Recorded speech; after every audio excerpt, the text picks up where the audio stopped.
ಇದುವರೆಗೆ ನಾನು ನಿಮಗೆ ಸಾಮಾನ್ಯವಾಗಿ ಕಲಿಸುವಂಥ ಶಬ್ದಗಳನ್ನು ಹೇಳಿಕೊಟ್ಟಿದ್ದೆ.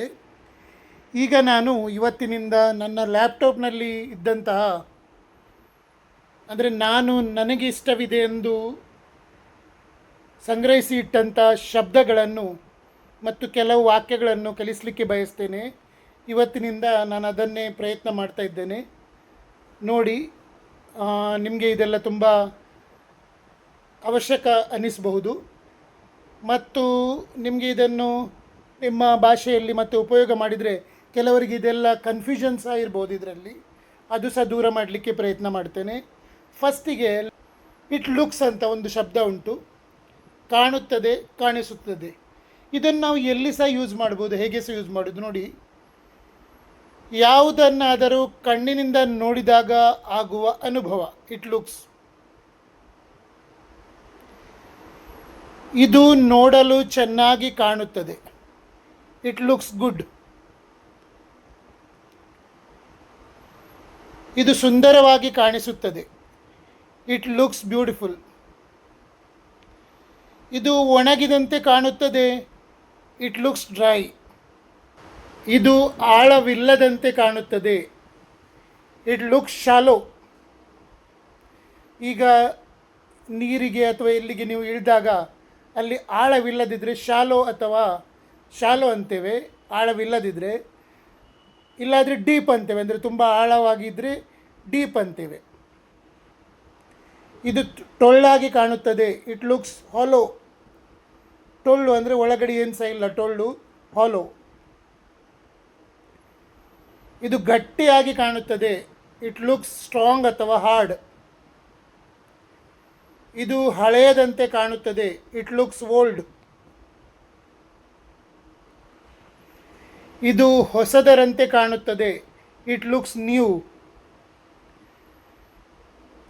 ಇದು ಭಾರವಾಗಿರುವಂತೆ ಕಾಣುತ್ತದೆ, ಇಟ್ ಲುಕ್ಸ್ ಹೆವಿ.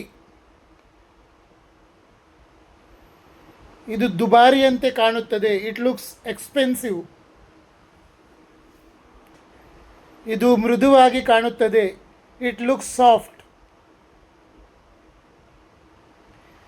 ಇದು ಹರಿತವಾಗಿ ಕಾಣುತ್ತದೆ, ಇಟ್ ಲುಕ್ಸ್ ಶಾರ್ಪ್. ಇದು ನಯವಾಗಿ ಕಾಣುತ್ತದೆ, ಇಟ್ ಲುಕ್ಸ್ ಸ್ಮೂತ್.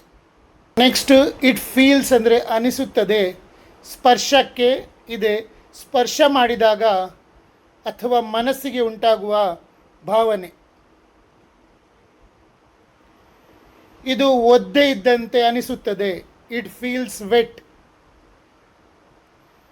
ಇದು ತಣ್ಣಗಿರುವಂತೆ ಅನಿಸುತ್ತದೆ, ಇಟ್ ಫೀಲ್ಸ್ ಕೋಲ್ಡ್. ಇದು ಬಿಸಿಯಾಗಿರುವಂತೆ ಅನಿಸುತ್ತದೆ, ಇಟ್ ಫೀಲ್ಸ್ ಹಾಟ್. ಇದು ಗಟ್ಟಿಯಾದಂತೆ ಅನಿಸುತ್ತದೆ, ಇಟ್ ಫೀಲ್ಸ್ ಹಾರ್ಡ್. ಇದು ಮೆದುವಾಗಿರುವಂತೆ ಅನಿಸುತ್ತದೆ, it feels soft. It sounds ಅಂದರೆ ಕೇಳಿಸುತ್ತದೆ, ಕೇಳಲು ಇದೆ. ಕಿವಿಗೆ ಕೇಳಿಸುವ ಶಬ್ದ ಅಥವಾ ಯಾವುದಾದರೂ ವಿಷಯದ ಬಗ್ಗೆ ಕೇಳಿದಾಗ ಉಂಟಾಗುವ ಅಭಿಪ್ರಾಯ. ಇದು ಕೇಳಲು ತುಂಬ ಚೆನ್ನಾಗಿ ಕೇಳಿಸುತ್ತದೆ, ಇಟ್ ಸೌಂಡ್ಸ್ ಗ್ರೇಟ್. ಇದು ವಿಚಿತ್ರವಾಗಿ ಕೇಳಿಸುತ್ತದೆ, ಅನಿಸುತ್ತದೆ, ಇಟ್ ಸೌಂಡ್ಸ್ ಸ್ಟ್ರೇಂಜ್. ಇದು ಭಿನ್ನವಾಗಿ ಅನಿಸುತ್ತದೆ, it sounds or feels different. ಇದು ಭಯಾನಕವಾಗಿ ಕೇಳಿಸುತ್ತದೆ, ಇಟ್ ಸೌಂಡ್ಸ್ ಹಾರಿಬಲ್. ಇದು ಅದ್ಭುತವಾಗಿ ಕೇಳಿಸುತ್ತದೆ, it sounds great. Next, it seems ಇದ್ದಂತೆ ತೋಚುತ್ತದೆ, ತೋರುತ್ತದೆ, ಅನಿಸುತ್ತದೆ. ಒಂದು ಪರಿಸ್ಥಿತಿಯನ್ನು ನೋಡಿ ಅಥವಾ ಕೇಳಿ ನಮಗೆ ಅನ್ವಯವಾಗುವ ಸಂದೇಹ ಅಥವಾ ಅಭಿಪ್ರಾಯ. ಇದು ಅಸಾಧ್ಯವೆಂದು ಅನಿಸುತ್ತದೆ, ಇಟ್ ಸೀಮ್ಸ್ ಇಂಪಾಸಿಬಲ್. ಇದು ಕಷ್ಟವೆಂದು ತೋರುತ್ತದೆ, ಇಟ್ ಸೀಮ್ಸ್ ಡಿಫಿಕಲ್ಟ್.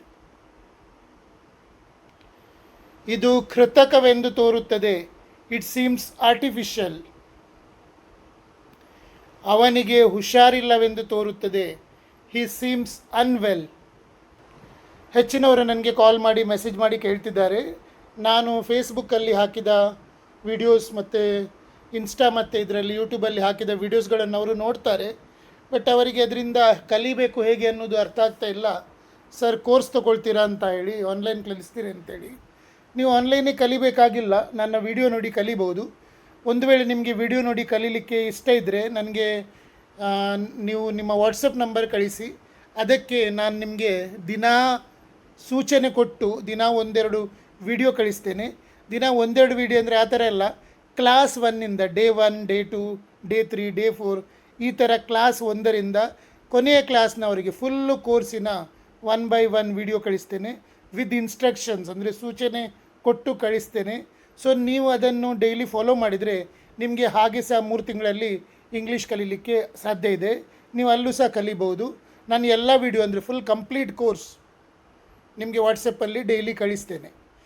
ಅದಕ್ಕೆ ಸ್ವಲ್ಪ ಚಾರ್ಜ್ ಉಂಟು, ಅದು 599 ರುಪೀಸ್. ನೀವು ನನ್ನ ನಂಬರಿಗೆ 599 UPI ಮೂಲಕ ಕಳಿಸಿದರೆ ನಾನು ನಿಮಗೆ ಕಂಪ್ಲೀಟ್ ಕೋರ್ಸ್ ಡೇ 1ನಿಂದ ಫುಲ್ ಕೋರ್ಸ್ ಕಳಿಸ್ತೇನೆ ನಿಮ್ಮ ವಾಟ್ಸಪ್ ಅಕೌಂಟಿಗೆ. ಈಗ ಅಪಿಯರ್ಸ್ ಅಂದರೆ ಕಂಡು ಬರುತ್ತದೆ, ತೋರುತ್ತದೆ. ಮೇಲ್ನೋಟಕ್ಕೆ ಒಂದು ವಸ್ತು ಅಥವಾ ವ್ಯಕ್ತಿ ಹೇಗೆ ಕಾಣಿಸುತ್ತಾರೆ ಎಂಬುದು ಇದು ಸೀಮ್ಸ್ಗೆ ಹತ್ತಿರವಾದ ಪದ. ಅವಳು ಮಲಗಿರುವಂತೆ ಕಂಡುಬರುತ್ತಾಳೆ. She appears to be sleeping. ಈ ಸಮಸ್ಯೆ ಸರಳವಾಗಿ ತೋರುತ್ತದೆ. This problem appear simple. ಇದು ಸುಲಭವೆಂದು ಗೋಚರವಾಗುತ್ತದೆ. It appears easy. ಮನೆಯಲ್ಲಿ ಯಾರೂ ಇಲ್ಲವೆಂದು ಕಂಡುಬರುತ್ತದೆ. It appears no one is home.